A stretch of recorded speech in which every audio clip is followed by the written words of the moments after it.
Hello बच्चों, कैसे हैं आप? आई होप सो सब ठीक ठाक होगा। चलिए क्लास स्टार्ट करेंगे आज की। अपना टॉपिक चल रहा है जी, कौन सा? इंटरनेशनल फाइनेंशियल मैनेजमेंट,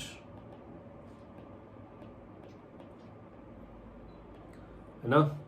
चलिए बच्चे, चैप्टर तो हमने कर लिया हुआ है, कुछ क्वेश्चंस पेंडिंग हैं। आइए आज हम बचे हुए क्वेश्चंस डिस्कस करते हैं।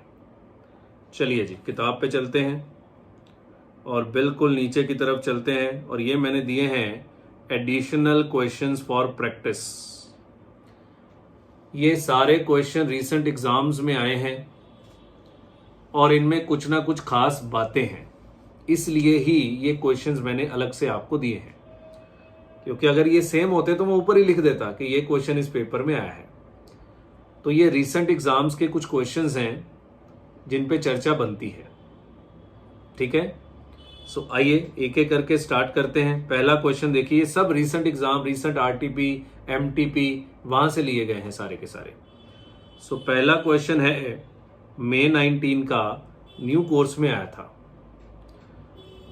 हमने इंटरनेशनल फाइनेंशियल मैनेजमेंट में लास्ट टॉपिक पढ़ाया था आपको, इंटरनेशनल सोर्सेज ऑफ फाइनेंस, जिसमें जीडीआर था, एडीआर था और एक्सटर्नल कमर्शियल बोरिंग्स था।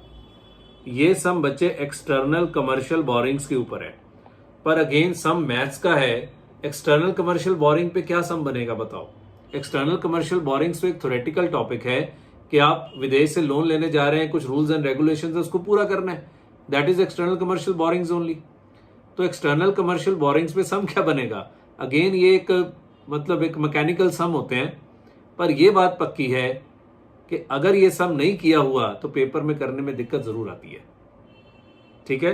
तो सर जिनको आया होगा उनको दिक्कत आई होगी 100%। मैं हमेशा बोलता हूं कि एसएफएम में कुछ क्वेश्चंस ऐसे आ सकते हैं, 1 2 3 क्वेश्चंस ऐसे आ सकते हैं जो आउट ऑफ द मून हो सकते हैं, जो आपको समझ ही नहीं आएंगे। बच्चों को नो डाउट इसमें दिक्कत आई होगी। आइए, हमें आगे दिक्कत ना आए इसलिए हम इस क्वेश्चन को करेंगे। पढ़िए जी। K Limited currently operates from 4 different buildings and wants to consolidate its operations into a one building which is expected to cost rupees 90 crore. वो एक बिल्डिंग खरीदना चाहता है 90 करोड़ रुपए की। The board of K Limited had approved the above plan and to fund the above cost agreed to avail an external commercial borrowings of GBP 10 million from G bank limited on the following conditions. तो उसने कहा कि मुझे 90 करोड़ रुपए चाहिए। अब ये 90 करोड़ आएगा कहां से? वो कह रहा है हम एक्सटर्नल कमर्शियल बोरिंग्स रेज करेंगे। कुछ नहीं है, विदेश से लोन लेना है, ठीक है ना। कितने का? जीबीपी 10 मिलियन का from G bank limited. 10 million का जी बैंक लिमिटेड से हम लोग लोन ले लेंगे। 10 मिलियन, तो अगर मैं इसके करोड़ बनाऊं तो 10 मिलियन कितना? 1 मिलियन होता है 10 लाख। 10 मिलियन हो गया कितना? 1 करोड़। तो ये 1 करोड़ जीबीपी बनते हैं। 1 करोड़ जीबीपी का एक्सचेंज रेट 90 होना चाहिए, यही कहीं लिखा होना चाहिए एक्सचेंज रेट भी। ये रहा है IG 1 GBP is equal to INR 90 rupees का रेट है, तो आपके 90 करोड़ बन रहे हैं। तो 1 करोड़ जीबीपी का लोन लिया, 90 रुपए का एक्सचेंज रेट है, तो आपके 90 करोड़ आ गए। कंडीशंस देखिए। The loan will be availed on 1st April 2019 with interest payable on half yearly rest. Semi annual compounding के साथ ब्याज पे करना है। Average loan maturity life will be 3.4 years with an overall tenure of 5 years. Maximum बच्चों को ये पता ही नहीं लगा होगा कि लिखा क्या हुआ है, क्योंकि हम एक चैप्टर की बात को दूसरे चैप्टर के साथ रिलेट नहीं कर पाते। ये वही बच्चा कर पाएगा जिसने हमारी बातों को ध्यान से सुना हुआ है और 3-4 बार रिवीजन किया हुआ है, और वो सिर्फ क्वेश्चंस नहीं रट रहा है, वो हर चीज को ध्यान से पढ़ रहा है। ध्यान से पढ़ो क्या लिखा है।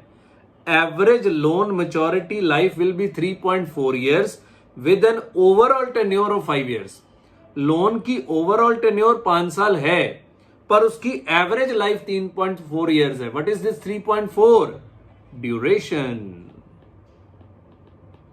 ड्यूरेशन ये क्या होता है? बॉन्ड ड्यूरेशन में पढ़ा था ना कि बॉन्ड का ड्यूरेशन होता है। सो यहां भी उसने अपनी बोरिंग्स का ड्यूरेशन निकाल रखा है।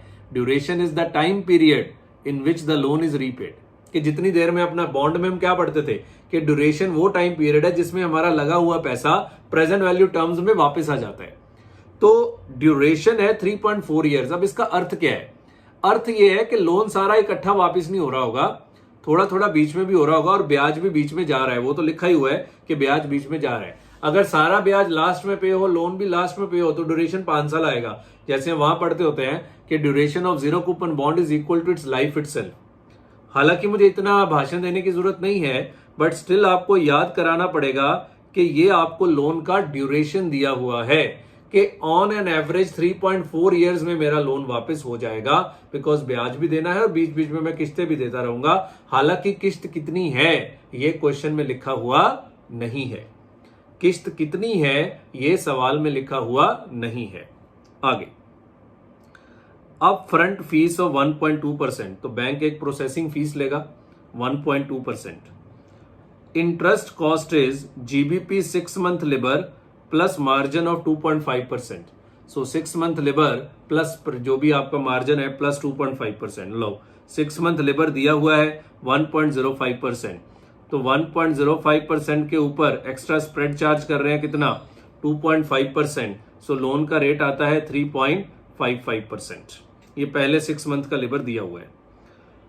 के limited also entered into a GBP INR hedge at 1 GBP is equal to INR 90 to cover the exposure on account of the above ECB loan, and the cost of hedge is coming to 4% per annum। दोबारा पढ़िए। K Limited also entered into a GBP INR hedge at 1 GBP is equal to INR 90 to cover the exposure on account of the above ECB loan। वो कह रहा है अब आपने GBP में loan तो ले लिया पर आपको फॉरेन करेंसी रिस्क है, तो वो फॉरेन करेंसी रिस्क को आपने हेज कर लिया है 1 GBP is equal to INR 90 के ऊपर। सो आप लोन लेके आएंगे, जीबीपी पकड़ाएंगे और आपको 90 करोड़ मिल जाएंगे, तो लास्ट में आपको जीबीपी वापस भी तो चाहिए। हालांकि अलग अलग रेट होते हैं प्रैक्टिकली, हमने करेंसी स्वैप पड़ा हुआ है कि आप लोन लेके आते हैं, उसको जीबीपी पकड़ाते हैं, उससे रुपीज लेते हैं, तो लास्ट में आपको जीबीपी भी चाहिए। तो है ये स्वैप की तरह ही है पर अलग अलग रेट नहीं है। तो मान के चल रहे हैं कि शुरू में भी 90 रुपए रेट लगेगा और लास्ट में भी 90 रुपए रेट लगेगा। मतलब शुरू में आपने 1 करोड़ जीबीपी दिए, आपको 90 करोड़ रुपए मिल गए, लास्ट में आप 90 करोड़ रुपए दीजिए, आपको 1 करोड़ जीबीपी मिल जाएंगे और अपना लोन चुका दीजिए। ठीक है। And the cost of hedge is coming to 4% per annum. लो जी, वो कह रहा है हेजिंग करने का खर्चा लग रहा है 4% पर एनम। अब ये किस चीज का खर्चा है हमें नहीं पता, पर वो कह रहा है हेजिंग करने का खर्चा लग रहा है 4% पर एनम। सो अभी तक सवाल में क्या है, आपने 1 करोड़ जीबीपी का लोन लिया है, वो लोन की कुछ शर्तें हैं। 5 साल में लोन वापस होगा, एवरेज ड्यूरेशन दी हुई है 3.4। बैंक अपफ्रंट फीस चार्ज करेगा 1.2% की, इंटरेस्ट कॉस्ट है लिबर प्लस 2.5%, लिबर दिया हुआ है। जीबीपी INR हेज लिया, हेज बेकार हो गया ना, शुरू में भी 90 रेट है, लास्ट में भी 90 रेट है, पर हेजिंग की कॉस्ट लग रही है कितनी? 4%। Okay. As a finance manager given the above information and taking the 1 GBP is equal to INR 90, वो कह रहा है यही मान लो 1 GBP is equal to INR 90, calculate the overall cost both in percentage and rupee terms on annual basis। Calculate the overall cost, overall cost जो भी cost है उसको कैलकुलेट करिए both in percentage and rupee terms on a annual basis। तो एक एक part करके पकड़ते हैं। तो कौन कौन सी कॉस्ट लग रही है बच्चे आपकी? लोन लोगे तो ब्याज लगेगा 3.55%, क्योंकि पर एनम बेसिस पे पूछा है तो पर एनम ब्याज 3.55% बनेगा। फिर एक आपका हेजिंग कॉस्ट है, हेजिंग कॉस्ट है 4% पर एनम की, और तीसरा एक बच्चे अपफ्रंट फीस पे हो रही है कितने की? 1.2% की। अब जैसे ही आपने इसमें 1.2% ऐड किया ये गलत हो जाएगा, बिकॉज ये दोनों तो पर एनम है, 3.55 पर एनम है, 4% पर एनम है, 1.2% पर एनम थोड़ा ना है, 1%, 1.2% तो एंटायर ड्यूरेशन ऑफ लोन का है, तो इसको आपको ड्यूरेशन में बांटना पड़ेगा। और ड्यूरेशन कितनी लोगे? 3.4 ईयर्स। 5 नहीं लेना इसमें, ड्यूरेशन कितना आएगा? 3.4 ईयर्स। तो बस हो गया आपका पहला आंसर। उसने परसेंटेज में आंसर पूछा था ना, तो परसेंटेज में तो हो गया 3.55 प्लस 4% प्लस 1.2 डिवाइड बाय 3.4। मैंने कहा था ना मैकेनिकल सम है, मतलब देखने में लगेगा कि शायद कुछ खास चीज पूछ ली है, पर ये खास नहीं था, बहुत ही मैकेनिकल क्वेश्चन था। क्लियर? और इसको फिर रुपी टर्म्स में भी मांगा है, तो वो तो 90 करोड़ से मल्टीप्लाई करके ही निकालना है। तो लिखिए जी क्वेश्चन नंबर, एक सेकंड यहां सवाल निकाल लेने दीजिए, 215। सो बच्चे इसमें एक्सटर्नल, अब मैं कहूं जी एक्सटर्नल कमर्शियल बोरिंग आ गया, एक्सटर्नल कमर्शियल बोरिंग आ गया, सिर्फ एक्सटर्नल कमर्शियल बोरिंग का नाम लिखा है, सम तो मैकेनिकल है, ठीक है ना। सब पॉइंट ए, कैलकुलेशन ऑफ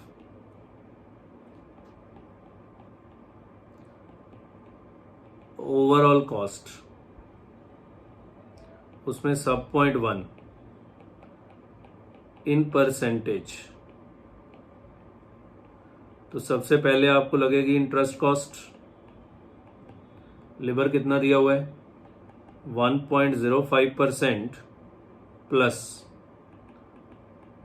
2.5%, 3.55%, बस ये 3 ही खर्चे लग रहे हैं ना। फिर लगेगी आपको हेजिंग कॉस्ट कितनी 4%, फिर लगेगी आपको अपफ्रंट फीस, और upfront fees for the entire duration of loan की है कितनी 1.2% डिवाइडेड बाय 3.4, तो 0.35%, तो ये आ गई आपकी overall cost. 3.55 plus 4 plus 0.35, 7.9%। Clear है? उसने रुपीज में भी मांगा था, इन रुपीज, तो उसके लिए तो आपको बस लोन अमाउंट से ही मल्टीप्लाई करना है। तो आपका अमाउंट ऑफ लोन कितना था जीबीपी 1 करोड़, एक्सचेंज रेट कितना था 90 इंटू 7.9%, तो 1 crore into 90 into 7.9%, 7 crore 11 lakh, yes 7 crore 11 lakh, नहीं 70, यही है ना 7 करोड़ 11 लाख, यस यही है, ठीक है जी। सो क्वेश्चन बच्चे मैकेनिकल था, पर करने के बाद लगेगा कि ये बहुत इजी था, पर पेपर में आ जाए ना तो ये मैक्सिमम से शुरू भी ना हो, पता भी ना लगे इसमें करना क्या है। आइए सेकंड पार्ट देखते हैं। सेकंड पार्ट में कह रहा है what is the cost of hedging in rupee terms. लो अब सिर्फ हेजिंग की कॉस्ट मांगी है, तो सब point B cost of hedging, percentage में तो दिया हुआ था। अब ये पार्ट तो बच्चे कोई भी सही कर सकता था, है ना, ये पार्ट तो किसी हालत में गलत नहीं होना चाहिए। सो 1 करोड़ जीबीपी का लोन था इंटू 90 इंटू 4%,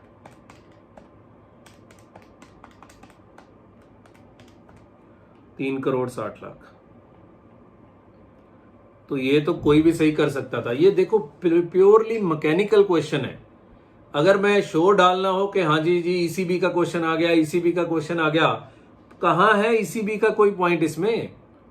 ये तो कोई भी लोन लिख दो, उसने बस ईसीबी लिख दिया, ठीक है ना। सो ये ध्यान रखिएगा, ये प्योरली मैकेनिकल क्वेश्चन था। हाँ तंग करेगा पेपर में अगर नहीं किया हुआ तो, सी पार्ट खास करके।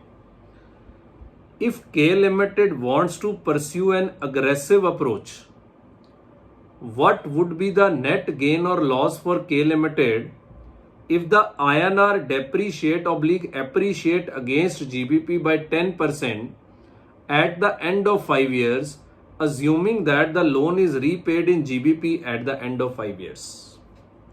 फिर कह रहा है 2 डेसिमल्स में कैलकुलेशन करना। दोबारा पढ़िए क्या लिखा है, ये पार्ट तो बिल्कुल नहीं समझ में आएगा। अगर पहली बार करेंगे, मैं फ्रैंकली बोल रहा हूं, ये पार्ट बिल्कुल समझ नहीं आएगा क्या करना है। दोबारा पढ़िए। If K limited wants to pursue an aggressive approach, what would be the net gain or loss for K Limited if INR depreciate oblique appreciate against GBP by 10% at the end of 5 years, assuming that the loan is repaid in GBP at the end of 5 years? Now the question arises, what is aggressive approach? Aggressive approach का मतलब होता है no hedging. Hedging वाला तो conservative होता है, जो hedge करके चलेगा वो तो कंजर्वेटिव होता है। वो कह रहा है मैंने अग्रेसिव अप्रोच लगा दी, मैंने हेज नहीं किया। अब दो सिचुएशंस में बताओ कि मुझे गेन हुआ कि लॉस हुआ। दो सिचुएशन कौन सी हैं? पहला, INR 10% से डेप्रीशिएट हुआ। अगर INR डेप्रीशिएट हुआ मतलब पाउंड एप्रीशिएट हुआ। मैंने पाउंड वापस करने हैं, पाउंड 10% से अप्रिशिएट हो गया। और आपको पता है इंस्टीट्यूट इसमें फर्क नहीं करता। INR depreciate by 10% is equal to pound appreciate by 10%। तो आज 90 का पाउंड है, अगर पाउंड 10% से अप्रिशिएट होगा तो ये बढ़ के 99 हो गया, तो मुझे 9 रुपए पर पाउंड एक्स्ट्रा चुकाने पड़ेंगे। और 1 करोड़ पाउंड का लोन था, तो मुझे 9 करोड़ रुपए एक्स्ट्रा चुकाने पड़ेंगे। अब वो कह रहा है गेन लॉस बताओ। अब गेन लॉस कैसे निकालूं? सो बच्चे, ये गेन लॉस निकालना था कि आपकी हेजिंग कॉस्ट कितनी थी बताओ। हेजिंग कॉस्ट थी 3 करोड़ 60 लाख। हेज करने से ये लॉस आपका बच जाएगा, क्योंकि आपने तो पहले हेजिंग कर लिया था। तो हेज करने से ये लॉस आपका बच जाएगा। तो ये नेट गेन कह लो, या अगर हेजिंग नहीं किया तो ये नेट लॉस हो गया ना, क्योंकि वो कह रहा है मैंने अग्रेसिव अप्रोच लगाई और मैंने हेज नहीं किया तो भाई तुझे 9 करोड़ एक्स्ट्रा देना पड़ेगा। और हेज करके तूने 3 करोड़ 60 लाख एक्स्ट्रा दिया है, तो ना हेज करके तूने फर्दर लॉस कर दिया। ये पूछा उसने। दोबारा पढ़ो, बहुत टेक्निकल था ये। It's very very technical. If K limited wants to pursue an aggressive approach, तो पहले तो यही नहीं समझ में आएगा कि व्हाट इज अग्रेसिव अप्रोच। तो अग्रेसिव अप्रोच मतलब जो हेज नहीं करता, ठीक है ना।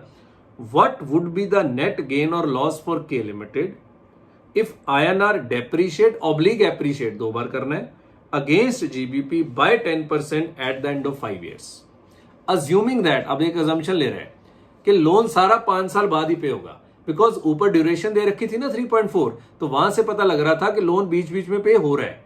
पर अब वो कह रहा है कि loan is repaid in GBP eight the end of 5 years। सो इधर देखिए, see if K limited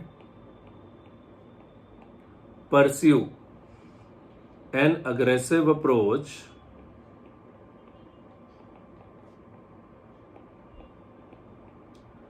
then it means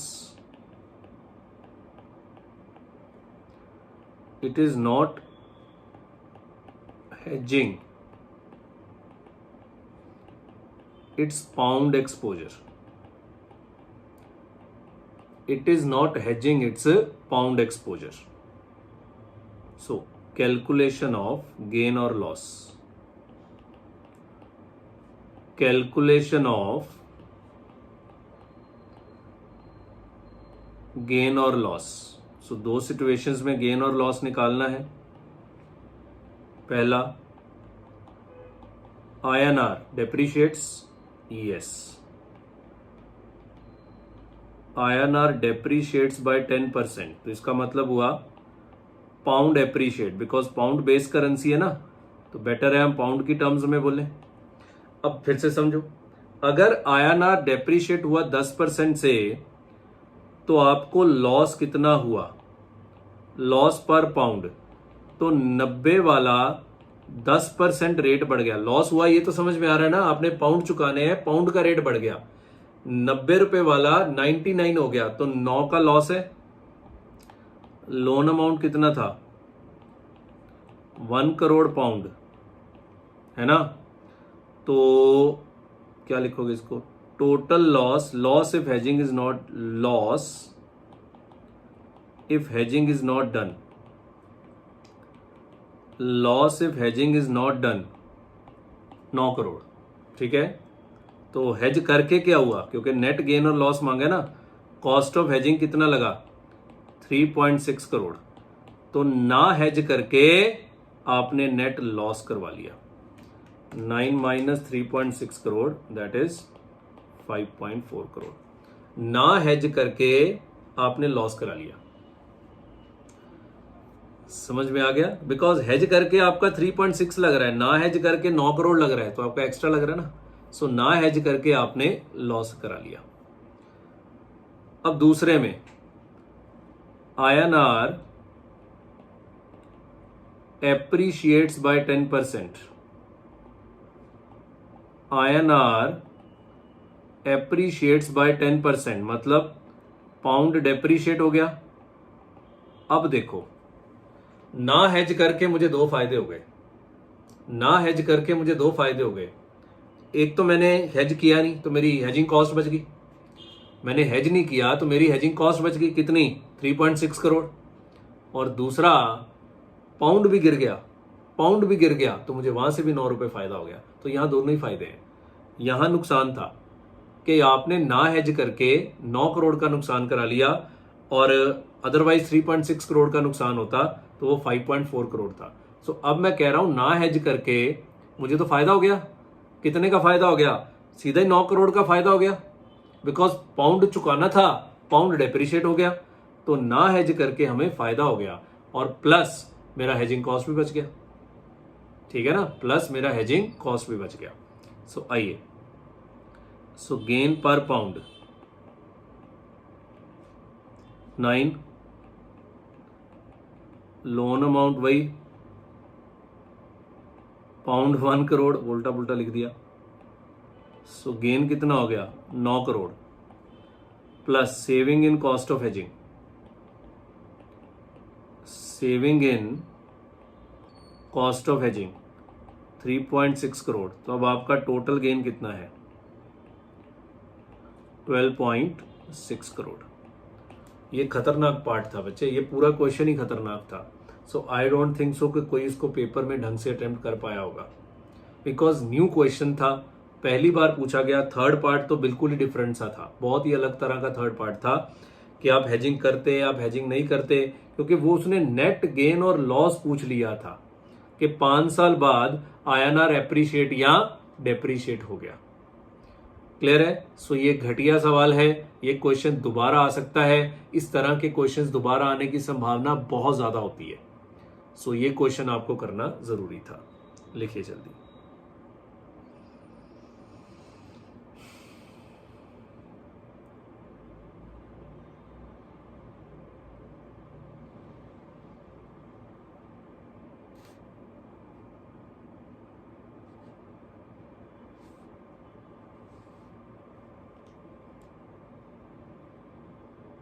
pause करिए, ऊपर करेंगे।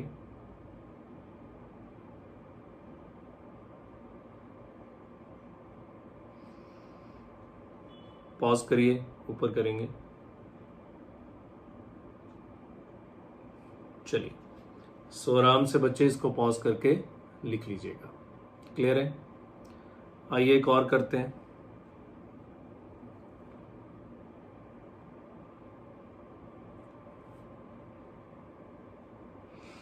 ये तो बच्चे होमवर्क में दूंगा। ये जो है ना 216, ये अर्ली डिलीवरी का सम है, रिसेंटली May 19 में आया है और ये आपने किया हुआ है। सो ये आपके होमवर्क में जाएगा। 217 पे आ जाइए। 217 May 19 ओल्ड कोर्स के एग्जाम में ये क्वेश्चन पूछा है। 217 May 19 में ओल्ड कोर्स के एग्जाम में ये क्वेश्चन पूछा है। पढ़िए जी। IM is an American firm. अच्छा, पहले बता दूं ये क्वेश्चन किस टॉपिक पे है। करेंसी स्वैप, करेंसी स्वैप, और इंटरेस्ट रेट स्वैप भी बोल सकते हो। ठीक है ना? सो जो हम करते हैं ना, absolute advantage party, comparative advantage party, ये उसके ऊपर सम है। आइए जी, तो जिसको याद होगा उसको बेटर समझ में आएगा। वैसे ये क्वेश्चन अजीब ही है, मैं बता दूं, बहुत अजीब सवाल था ये। पढ़िए जी। IM is an American firm having its subsidiary in Japan. JI is a Japanese firm having its subsidiary in USA. They face the following interest rates. IM, JI. US dollar floating rate, Japanese yen fixed rate. IM wishes to borrow US dollar at floating rate. तो जो IM है वो US dollar बोरो करना चाहता है eight floating rate, ठीक है। And JI Japanese yen at fixed rate, तो JI जापानीज येन में बोरो करना चाहता है एट फिक्स्ड रेट। अब बच्चे देखो ना, IM जो है वो एक अमेरिकन फर्म है, तो वो अमेरिका में बोरो करना चाह रहा है पर फ्लोटिंग रेट पे। JI एक जापानीज फर्म है, तो वो जापानीज येन में बोरो करना चाह रहा है एट फिक्स रेट। सो आपको याद होगा कि ऑब्जेक्टिव मार्केट देखते होते हैं, तो दोनों की ऑब्जेक्टिव मार्केट दी हुई है, तो IM की ऑब्जेक्टिव मार्केट है फ्लोटिंग रेट और JI की ऑब्जेक्टिव मार्केट है fix rate. The amount required by both the companies is same at the current exchange rate. Amount की परवाह करने की जरूरत ही नहीं है, कह रहा अमाउंट सेम है, एक्सचेंज रेट के हिसाब से दोनों का अमाउंट जो बन रहा है वो सेम बन रहा है। A financial institution requires 75 basis points as commission for arranging the swap. हमने पढ़ा हुआ है इंटरेस्ट रेट, ये इंटरेस्ट रेट स्वैप का ही सम है प्लीज, बिकॉज करेंसी तो है ही नहीं। वो कह रहा है करंट एक्सचेंज रेट पे दोनों का लोन अमाउंट सेम बन रहा है, सो एक्चुअली में नाम का ही करेंसी स्वैप है, सम ये इंटरेस्ट रेट स्वैप का ही है। सो जो अपना इंटरेस्ट रेट स्वैप किया हुआ है कि find out absolute advantage party, find out comparative advantage party, फिर हम डायग्राम बना के स्वैप कराते होते थे, बीच में बैंक होता था। वो कह रहा है बैंक को 75 बेसिस पॉइंट चाहिए। Companies agree to share the benefit oblique loss equally, बाकी जो बेनिफिट बचेगा वो दोनों आपस में बांट लेंगे। तो ऐसे कम से कम 3-4 क्वेश्चंस हमने क्लास में किए हुए हैं, तो प्लीज उसको रिवाइज करके ही ये क्वेश्चन करने हैं, ठीक है ना। You are required to find out whether a beneficial swap can be arranged, what rate of interest for both IM and JI। So इधर देखो जरा बच्चे, सो इसको नाम का करेंसी स्वैप बोल सकते हैं, बट क्वेश्चन ये जो था वो इंटरेस्ट रेट स्वैप का ही था। सो IM और JM, तो US dollar floating rate, US dollar floating rate, इसको लगेगा लिबर प्लस 0.5%, इसको लगेगा लिबर प्लस 2.5%, फिर JPY fixed rate, JPY fixed rate इसको लगेगा 4%, इसको लगेगा 4.25%। स्टेप 1 होता है find out absolute advantage party, find out absolute advantage party. कौन होती है absolute advantage party? Absolute advantage party वो है जिसको दोनों मार्केट्स में सस्ता लोन मिलता है। तो ध्यान से देखो, IM को यहां लग रहा है लिबर प्लस 0.5, यहां 4, और JM को दोनों ही महंगे लग रहे हैं। तो IM is the absolute advantage party because दोनों मार्केट्स में सस्ता लोन किसको मिल रहा है? IM को मिल रहा है। सो IM है कौन? Absolute advantage party IM। फिर दूसरा काम होता है find out comparative advantage market of absolute advantage party, comparative advantage market of absolute advantage party.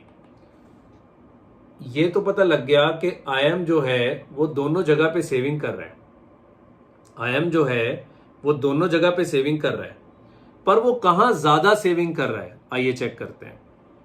सो ध्यान से देखिए कि saving Libre plus 0.5, Libre plus 2.5, तो यहां 2% सेविंग कर रहा है, और 4.25 और 4% यहां 0.5% सेविंग कर रहा है IM। तो ज्यादा सेविंग कहां है? US डॉलर फ्लोटिंग रेट में, है ना। तो इसका कंपैरेटिव एडवांटेज मार्केट है यूएस डॉलर फ्लोटिंग रेट। और इन दोनों का जो डिफरेंस आता है 1.5%, ये आपकी टोटल सेविंग होती है लोन से। अब बच्चे देखो, समझ उसी को ही आएगा जिसने पहले, जिसको ये याद है ये टॉपिक, ठीक है ना। नहीं तो पहले प्लीज रिवाइज करिए, फिर इस टॉपिक को पढ़िएगा कि वहां हमने सारे लॉजिक भी दिए हुए हैं। सो टोटल सेविंग होती है 1.5%। अब सवाल में पंगा देखो, क्वेश्चन में ऑब्जेक्टिव मार्केट दी हुई है। वो कह रहा था I M wishes to borrow US dollar at floating rate, और वो जापानीज येन में बोरो करना चाहता है एट फिक्स्ड रेट। हम हमेशा करेंसी या इंटरेस्ट रेट स्वैप के सम में बताते थे कि objective market comparative advantage market के हमेशा उल्टा होगा, जबकि इस सवाल में सेम है, क्योंकि हम उसको उल्टा बोरो करने को भेजते थे और फिर स्वैप करवाते थे। अब यहां वो चाह रहा है कि मैं यूएस डॉलर में लोन लूं, और कंपैरेटिव बेसिस पे भी वो यूएस डॉलर में ही ज्यादा सेविंग कर रहा है। काहे का स्वैप? पर इंस्टीट्यूट ने आंसर कर दिया है।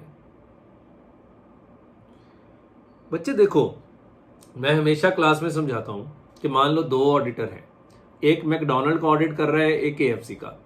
एक को मैकडॉनल्ड का कूपन मिलता है खाने का, एक को केएफसी का। अब मुझे मैकडॉनल्ड का कूपन मिला 50% ऑफ, है ना।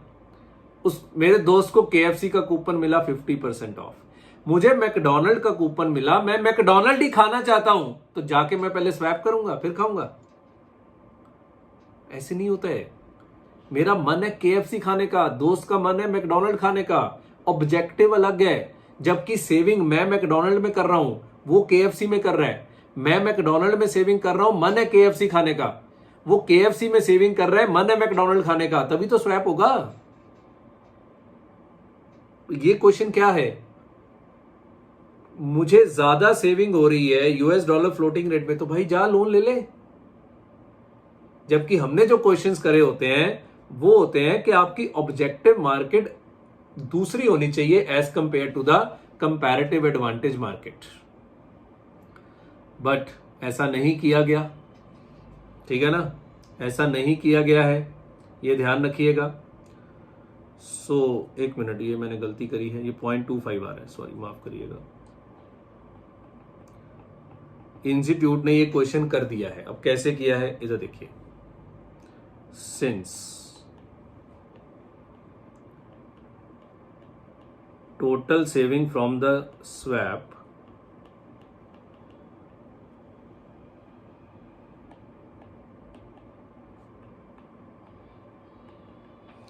is 1.75%. Such savings will be shared as follows. अब ये कैसे शेयर कराऊं? शेयर तो मैं करा ही दूंगा, उसमें क्या है। इसमें से सबसे पहले तो बैंक को चाहिए 75 बेसिस पॉइंट, 0.75%। बचा कितना? 1%। अब दोनों को आधा आधा दे दो, सवाल में लिखा हुआ था the companies agree to share the benefit of league loss equally. तो आईएम को कितना फायदा होगा? 0.5%। और जेआई को कितना फायदा होगा? 0.5%। लो, पहले पार्ट का आंसर हो गया। कुछ नहीं बनेगा स्वैप इसमें, कुछ नहीं बनेगा स्वैप इसमें। बनेगा ही कैसे स्वैप, मुझे ये बताओ। तो इसलिए कुछ लिखा ही नहीं गया। इन्होंने भी सजेस्टेड में कुछ नहीं लिखा, बस इतना करके छोड़ दिया। वो कह रहा है इतने सेविंग कर दो बस। तो इस तरह के क्वेश्चंस देखो पेपर में आते हैं और बच्चे को तंग करते हैं बहुत ज्यादा ये। अब सेकंड पार्ट में पूछ रहा है what rate of interest for both IM and JM. ये फर्स्ट पार्ट का आंसर था। Sub point A. B, calculation of rate of interest, calculation of rate of interest IM JM. बताओ जी, आईएम कहां से लोन लेना चाहता था? यूएस डॉलर फ्लोटिंग रेट, तो कितने पे लोन मिलता? लिबर प्लस 0.5%, है ना। सो बोरो फ्रॉम मार्केट,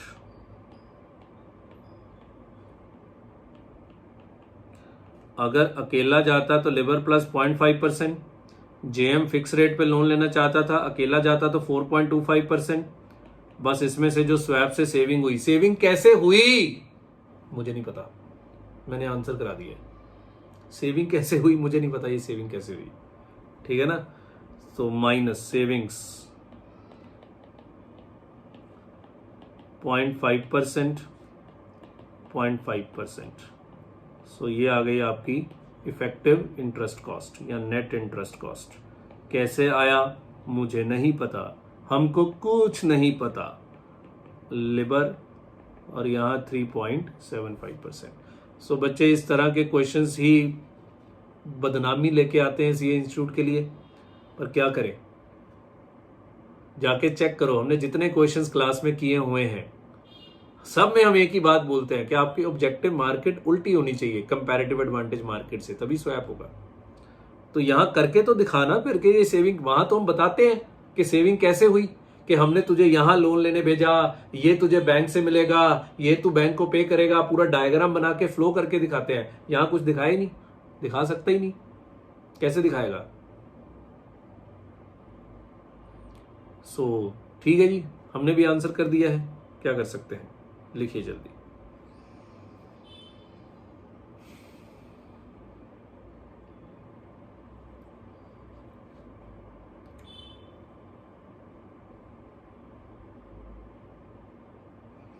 पॉज करिए, ऊपर करेंगे,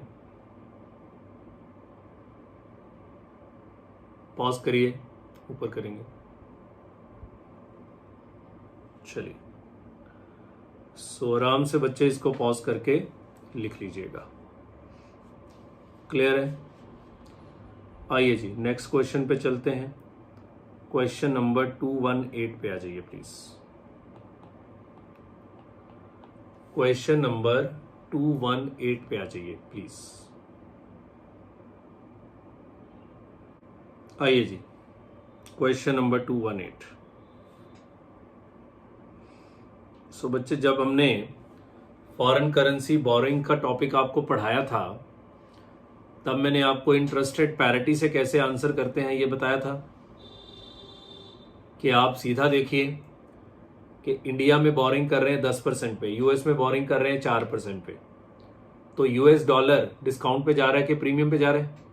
और मैंने कहा था या तो ये दिया होगा, नहीं तो आप इंटरेस्ट रेट पैरिटी से ढूंढ सकते हैं। इंटरेस्ट रेट पैरिटी से कैसे ढूंढते हैं, rate of interest in price currency minus rate of interest in base currency divided by rate of interest in base currency, यही होता है प्रीमियम और डिस्काउंट। तो उसी टॉपिक के ऊपर ये क्वेश्चन पूछा गया था, ये बढ़िया क्वेश्चन था, इसको इंपॉर्टेंट मार्क करिए। छोटा सा क्वेश्चन था और अगेन ओल्ड कोर्स में पूछा गया था, नवंबर 19 के ओल्ड कोर्स में पूछा गया था, और ये बढ़िया क्वेश्चन था। आइए जी, a German subsidiary of a US based MNC has to mobilize 1 lakh euros working capital for next 12 months. It has the following options.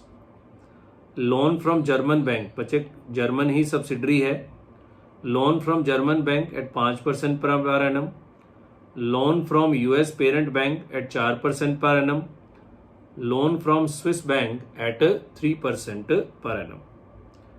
Bank in Germany charge an additional 0.25% per annum towards the loan servicing. Loan from outside Germany attract withholding tax of 8%. Underline करो, ये भी नया point था।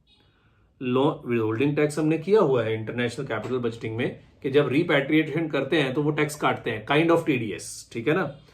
सो वो कह रहा है loan के ऊपर विदहोल्डिंग टैक्स है। लोन फ्रॉम आउटसाइड जर्मनी, मतलब अगर आप यूएस से लोन लोगे या स्विस बैंक से लोन लोगे तो आपको 8% का विदहोल्डिंग टैक्स पे करना पड़ेगा ब्याज के ऊपर, मतलब ब्याज तो देना ही देना है, प्लस 8% टैक्स भी देना है। घोर कलयुग। If the interest rates given above are market determined, examine which loan is the most attractive using interest rate differential. Interest rate differential क्या है, interest rate parity. Superb question, जहां तारीफ बनती है वहां बनती है, ये क्वेश्चन तारीफ के काबिल है। ध्यान से देखो, अगर आप जर्मनी से लोन लेते हो तो फिर तो आपकी लोकल करेंसी का लोन है, आपको कोई करेंसी रिस्क तो है नहीं। फिर तो आपकी लोकल करेंसी का लोन है और आपको कोई करेंसी रिस्क तो है नहीं। मैं फिर से एक बार करेंसी रिस्क याद करा दूं ध्यान से, पहले समझिए एक बार फिर से हमने क्या पढ़ा हुआ है ध्यान से। तो मान लो आप इंडिया में बैठे हैं, आपने लोन ले लिया $1,00,000 यूएस में, $1,00,000 और इंटरेस्ट रेट है यूएस में 5%। अगर इंडिया से लोन लेते तो 10% पे लोन मिल जाता। ठीक है सर, अगर इंडिया से लोन लेते तो 10% पे लोन मिल जाता। अब बच्चे देखो, यूएस में इंटरेस्ट रेट कम है, तो एज पर आईआरपी जिस करेंसी का इंटरेस्ट रेट कम होता है वो करेंसी को प्रीमियम पे जाना चाहिए।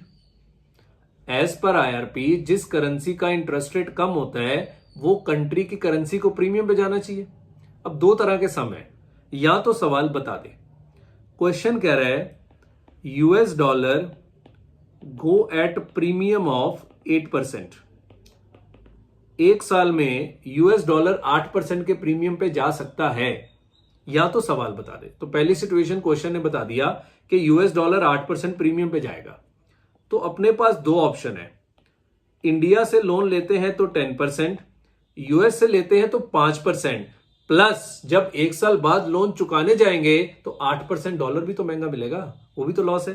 तो ये कैसे निकालते थे, 1.05 into 1.08 minus 1 into 100 into 1.08 minus 1 into 100, सो ये आता है आपका 13.4%। This is called effective cost of borrowing. ये पहले भी हमने क्लास में किया हुआ है, सो मैंने फिर से समझा दिया। दिस इज कॉल्ड क्या, इफेक्टिव कॉस्ट ऑफ बोरोइंग। तो अब बताओ इंडिया बढ़िया कि यूएस? इंडिया।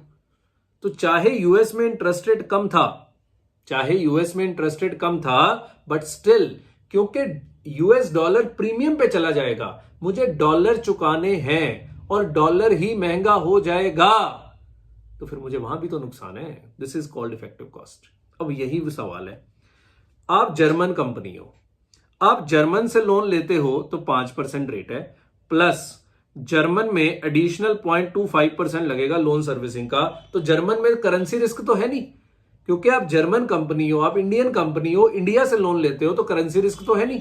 तो जर्मन कंपनी अगर जर्मन से लोन ले रही है, there is no currency risk, तो 5.25%। ओके, बट अगर आप यूएस से लोन लेते हो तो 4% ब्याज का रेट है, वो तो लगेगा। अब ये भी तो देखना पड़ेगा ना कि यूएस डॉलर प्रीमियम पे जाएगा कि डिस्काउंट पे, और सवाल में दिया नहीं हुआ। तो अब हम इसको इंटरेस्ट रेट पैरिटी के फॉर्मूले से ढूंढ सकते हैं। तो जर्मन का आंसर आ चुका है, जर्मन का आंसर कितना है, 5%।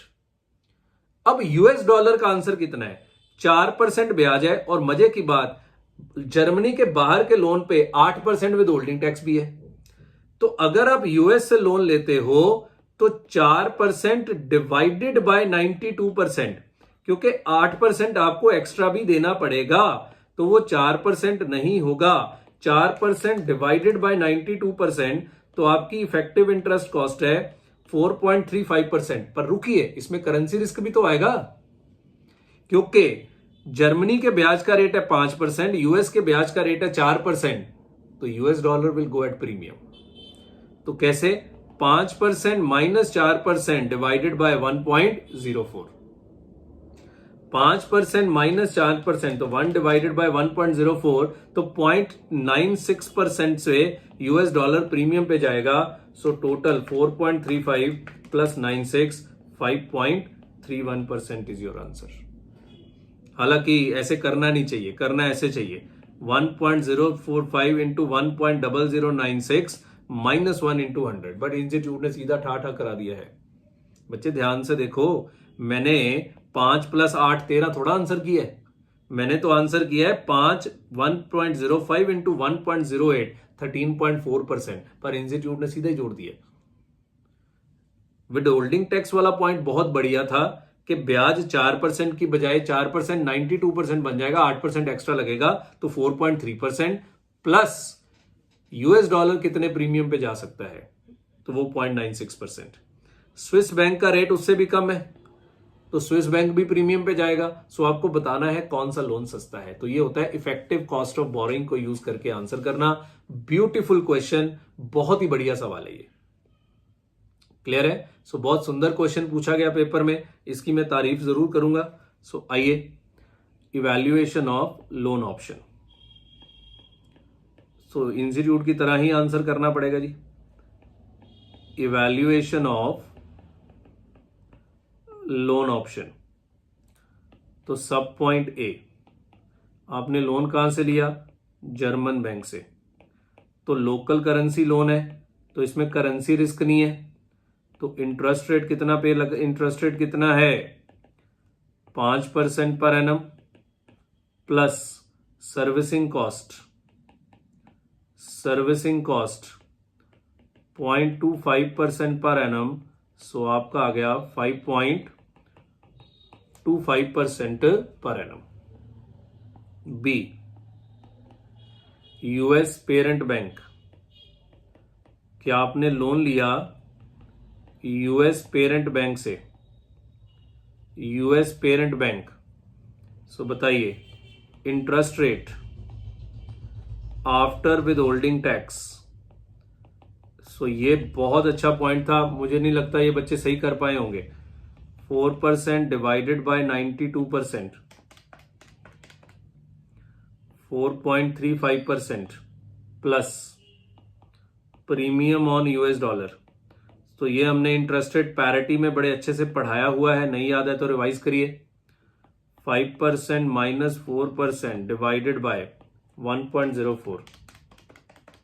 सो इन्होंने सीधा ही जोड़ा हुआ है 0.96%। तो 4.35 प्लस 0.96 5.31%, जबकि 1.045 इंटू 1.0096 होना चाहिए, पर मैं पंगा नहीं ले सकता। जैसा आंसर किया गया है आपको वैसे ही करना पड़ेगा। C, Swiss bank. Swiss bank. So interest rate बताइए, स्विस बैंक में कितना लगेगा? 3%, और वो भी आउटसाइड जर्मन है, तो विद होल्डिंग टैक्स लगेगा 92%, 3.26% प्लस प्रीमियम ऑन CHF, है ना? CHF ही होगा ना, स्विस में CHF ही चलता है। सो 5% minus 3% divided by 1.03, home currency से कंपेयर करना है, ध्यान रखिएगा। 1.94%। सो यहां भी इन्होंने सीधा जोड़ा है 3.26 plus 1.94, 5.2%। This is your effective cost. This is your effective cost, and again this is your effective cost. So बच्चे ये ध्यान रखना, मैं कॉन्सेप्ट नहीं पढ़ा रहा इतना, मैं क्वेश्चंस करा रहा हूं। कॉन्सेप्ट तो हमने अलग से पढ़े हुए हैं सारे के सारे, यहां हम सिर्फ और सिर्फ क्वेश्चंस कर रहे हैं, वो मिक्स सवाल हैं। सो उसी को ही पूरा समझ में आएगा जिसको कॉन्सेप्ट याद है। तो बेटर है कि पहले रुक के आप कॉन्सेप्ट रिवाइज करिए और फिर इस क्वेश्चंस के साथ आगे बढ़िए। क्लियर है? कर वही पाएगा जिसको कॉन्सेप्ट याद है, नहीं तो ये तो गड़बड़ हो जाएगी। आपको लगेगा ये सर पढ़ाई जा रहे हैं, तो सर को तो आते हैं ना, समझिए इस बात को। तो आपको ध्यान रखना पड़ेगा, ये जिसको कॉन्सेप्ट याद है वही कर पाएगा, क्योंकि ये मिक्स क्वेश्चन आ गए हैं। सो नहीं याद है तो पहले कॉन्सेप्ट रिवाइज करिए। हाँ, विद होल्डिंग टैक्स वाला पॉइंट नया था, वो हमने डिस्कस कर दिया। इफेक्टिव कॉस्ट वाला हमने क्लास में डिस्कस किया हुआ है, लिखिए जल्दी। सो ये विद होल्डिंग टैक्स वाला पॉइंट अच्छा था, ये आ सकता है पेपर में।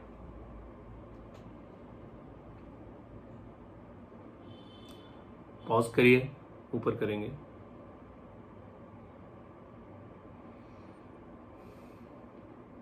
पॉज करिए, पॉज करिए। तो इसको पॉज करके लिखिएगा। अच्छा, ये तो बताइए कहां से लोन लेना चाहिए, बिकॉज क्वेश्चन ने शायद पूछा हुआ है ना। Examine which loan is most attractive, है ना। सो 5.2 loan from Swiss bank is most attractive. Loan from Swiss Bank is most attractive. Loan from Swiss Bank is most attractive. Clear है? सो ये डिफरेंट टाइप के हम लोग क्वेश्चन सॉल्व कर रहे हैं, तो इसको आराम से पॉज करके लिख लीजिएगा.